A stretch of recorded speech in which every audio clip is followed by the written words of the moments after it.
साकिया है और मैं आपके लिए लेके आई हूँ एक और रीडिंग जो कि होगी for who ever needs it. Topic reading का रहेगा कि आपका पर्सन राइट नाउ आपको लेकर क्या सोच रहा है। जो भी स्पेसिफिक समवन है जिसके साथ आप करंटली डील कर रहे हो और आप जानना चाहते हो कि आपका पर्सन आपको लेकर क्या सोच रहा है, क्या चल रहा है उसके दिमाग में आपको लेकर, लेट्स फाइंड आउट। इस रीडिंग में हम पर्सन की तरफ से मैसेजेस भी ऐड करेंगे, सो स्टे ट्यून। और रीडिंग शुरू करने से पहले रिमाइंड करवाऊंगी कि ये एक जनरल रीड है, सबके साथ मैच कर भी सकती है और नहीं भी। सो जो बातें, जो मैसेजेस आपकी लाइफ में आपकी सिचुएशन से मैच करते हैं, आप उन मैसेजेस को पिक करो और बाकी सबको छोड़ दो। अगर आप पर्सनल रीडिंग्स चाहते हो पेपाल से या इजी पैसा से पेमेंट कर सकते हो, सिर्फ तभी रीच आउट करो ताकि आपका भी टाइम वेस्ट नहीं हो और मेरा भी। So let's dive into the read and let's find out कि क्या सोच रहा है आपका पर्सन आपके बारे में, क्या चल रहा है उसके दिल में दिमाग में आपको लेकर। लेट्स फाइंड आउट क्या सोच रहा है आपका पर्सन आपके बारे में। लेट्स सी क्या चल रहा है उसके दिमाग में आपको लेकर, क्या सोच रहा है आपका पर्सन आपके बारे में। Let's see. सब 5 ऑफ वांड्स, मुझे लगता है कि काफ़ी ज़्यादा कॉन्फ्लिक्टेड है आपका पर्सन राइट नाउ। जब वो आपके बारे में सोचता है उसको समझ नहीं आता, स्ट्रेस्ड आउट है थोड़ा। क्यों है आई डोंट नो। चाहे आपकी बातचीत हो रही है नहीं हो रही है, ईदर वे मुझे लग रहा है कि जब भी वो आपके बारे में सोच रहा है तो उसको थोड़ा स्ट्रेस लग रहा है। सिचुएशन आप दोनों के दरमियान में जो है वो थोड़ी स्ट्रेसफुल है। उसको खुद नहीं समझ आ रहा कि क्या करना सही है क्या करना गलत है। आप में से जो लोग नो कम्युनिकेशन में है, मुझे लगता है कि वो आपके बगैर खुश नहीं है। उसको वो चीज़ अच्छी नहीं लग रही जहाँ पे आप दोनों की बातचीत नहीं हो रही। अगर इन टच हो तो वो चीज़ भी शायद उसको इरिटेट कर रही है टू द पॉइंट जहाँ पर शायद हो सकता है कि उसके पास ऑलरेडी बहुत कुछ हो करने में और करने को उसकी लाइफ में ऑलरेडी बहुत कुछ चल रहा हो। तो मुझे लगता है कि शायद आपके बारे में सोचकर उसको लगता है कि एक एडिड रिस्पॉन्सिबिलिटी है उसके सर पे। सो अगर आप उसको परसू कर रहे हो तो I would suggest you not to do this. अगर आप उसको परसू नहीं कर रहे हो और स्टिल वो स्ट्रेस्ड आउट हो रहा है तो वो डेफिनेटली आपको मिस करते हुए स्ट्रेस्ड आउट हो रहा है। अगर आप उसके साथ इन टच हो, डिमांड नहीं कर रहे हो टाइम और आप देख रहे हो कि पर्सन थोड़ा स्ट्रेस्ड आउट है, तो शायद वो इस सिचुएशन के लिए बुरा फील कर रहा है जहाँ पर वो शायद आपको टाइम नहीं दे पा रहा। सो ट्राई करो कि अगर ऐसी सिचुएशन है जहाँ पर्सन बात कर रहा है और ज़्यादा बात नहीं कर रहा, तो give that person some space to breathe. तो वो बजाय इसके कि आप डाउटफुल हो, फेयरफुल हो, एक चीज़ मैं आपको बता दूं कि ये सिचुएशन उसको खुश नहीं दे, उसको खुशी नहीं दे रही है जो भी आप दोनों के दरमियान में राइट ना चल रहा है। This person is not happy with it. कहीं ना कहीं कुछ है जो कि इसको इरिटेट कर रहा है या जिसको लेकर ये स्ट्रेस्ड आउट है। Let's see more cards here. 9 of cups, 7 of swords.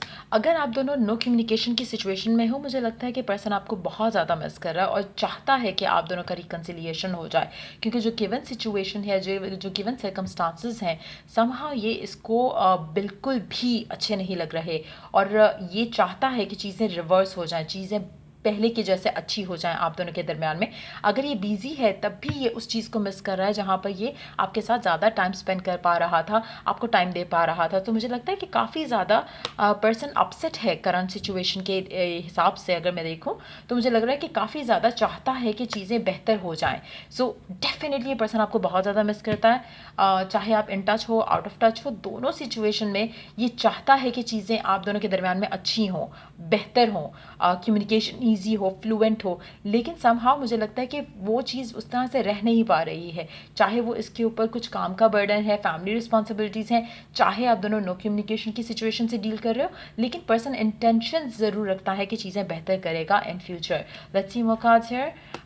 Definitely person चाहता कुछ और है यहाँ पर, लेकिन हो नहीं पा रहा करंट सिचुएशन की वजह से। चाहे आप दोनों बातचीत नहीं कर रहे हो इस वजह से, चाहे पर्सन बिजी है इस वजह से, लेकिन चाहता है कि चीज़ें अच्छी हो जाएं, बेहतर हो जाएं। और मुझे लगता है कि अगर आप नो कांटेक्ट की सिचुएशन से डील कर रहे हो, बहुत जल्दी आपकी कम्युनिकेशन इस इंसान के साथ दोबारा शुरू हो जाएगी और चीज़ें अच्छी होने शुरू हो जाएंगी, क्योंकि that's what this person wants.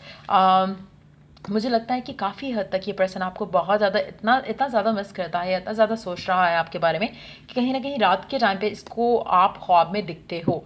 और जब आप इसको ख्वाब में देखते हो तो this person finds themselves questioning कि क्या ये प्यार है जो मेरे दिल में इस इंसान के लिए है। सो मुझे कहीं ना कहीं लग रहा है कि अगर आपका पर्सन अनएक्सप्रेसिव रहा है या बहुत ज़्यादा सीक्रेटिव रहा है अपने इमोशंस को लेकर, तो मुझे लग रहा है कि उसको वो एहसास हो रहा है कि ये आपको प्यार करता है और आपके लिए फीलिंग्स रखता है। सो कहीं ना कहीं वो चीज़ भी इसको आपके पास वापस लेकर आ रही है। कहीं ना कहीं डिवाइन जो है वो इस इंसान को अलाइन कर रहा है टुवर्ड्स यू।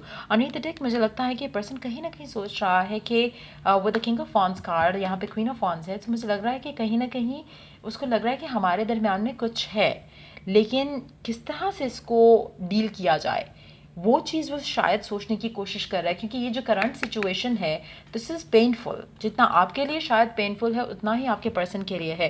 वो चाहता है कि चीज़ें बेहतर हो, चाहता है कि प्यार का इजहार किया जाए यहाँ पर। सो लेट्स सी के मैसेजेस क्या हैं पर्सन के। लेट्स सी क्या कहना चाहता है पर्सन आपसे आपका। Let's find out. 2 कार्ड्स हैं ऑलरेडी हमारे पास यहाँ पर। I am trying to work on my mental blocks, कहना चाहता है कि वो अपने मेंटल ब्लॉक्स के ऊपर काम करने की कोशिश कर रहा है। Something is still missing for me but is that you. जैसे मैंने कहा ना कि वो जब रात को उठता है स्पेशली तो उसको लगता है कि क्या चीज़ है मेरी लाइफ में, क्या मैं आपको इतना मिस कर रहा हूँ, क्या ये प्यार है, क्या जो मैं चीज़ अपनी ज़िंदगी में मिस कर रहा हूँ, is that you. So definitely एक डिफरेंट किस्म की अंडरस्टैंडिंग जो है उसको अपनी फीलिंग्स को लेकर, आपको लेकर जो उसकी दिल की फीलिंग्स हैं, वो मुझे लगता है कि वो काफ़ी हद तक ये अंडरस्टैंड कर पा रहा है कि ये एक कैजुअल कनेक्शन नहीं है for sure. So I wonder if we could have a new beginning. So definitely ये पर्सन चाह रहा है, विश कर रहा है, डिज़ायर करता है कि काश हम दोनों की एक नई बिगिनिंग जो है वो फिर से हो सके। सो लेट्स सी कि फेरी गाइडेंस क्या है इस सिचुएशन में आपके लिए, आपके कनेक्शन के लिए। व्हाट शिल यू बी डूइंग, आपको क्या करने की ज़रूरत है किसी गिवन सिचुएशन में, गिवन सर्कमस्टांसेस में, आपको क्या कर रहे होना चाहिए राइट नाउ, चाहे इन टच हो आउट ऑफ टच हो, दोनों में। Ask for help. Angels are celestial beings who protect everyone and their fairies say now is the time for you to ask angelic assistance। आपको divine help की ज़रूरत है in regards to this connection to go next level. Divine intervention की ज़रूरत है ना। मुझे लगता है कि अगर if you pray affirm right now definitely you will be given the help that you need.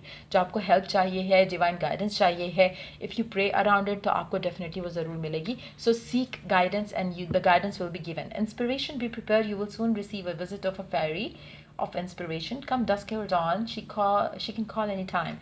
अच्छा, मुझे लग रहा है कि आप में से स्पेशली वो लोग अगर नो कम्युनिकेशन में हो आप लोग, तो हो सकता है कि डिवाइन इंटरवेंशन के थ्रू आप दोनों को एक दूसरे के करीब लाया जाए by the help of divine. हो सकता है कि आपको ख्वाब में ऐसी फीलिंग आए, या आपको आपके पर्सन को ख्वाब में ऐसी फीलिंग आए जहाँ पर कहीं ना कहीं एक इंटरवेंशन के साथ आप दोनों की कम्युनिकेशन स्टार्ट हो। और अगर आप दोनों की कम्युनिकेशन है तो एक ऐसा मौका मिले आप दोनों को जहाँ पर आप अपने जो भी आपके ऑनगोइंग जो इश्यूज़ हैं उनको आप टॉक आउट कर सको और वर्कआउट कर सको।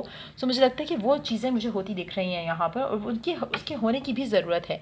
स्पेशली अगर आपको कोई ऐसा आइडिया आता है, जैसे फॉर इंस्टेंस अगर आप काफ़ी टाइम से एक दूसरे के साथ टाइम स्पेंड नहीं कर रहे, हो सकता है आपके माइंड में एक आइडिया आए कि why don't we plan a trip together, या फैमिली गेट टुगेदर, या फ्रेंड्स गेट टुगेदर में पर्सन को इन्वाइट करो ताकि आप दोनों एक दूसरे के साथ टाइम स्पेंड कर सको। सो कुछ ऐसा ज़रूर होगा जहाँ पर चीज़ें बेहतरी की तरफ जाना शुरू हो जाएंगी।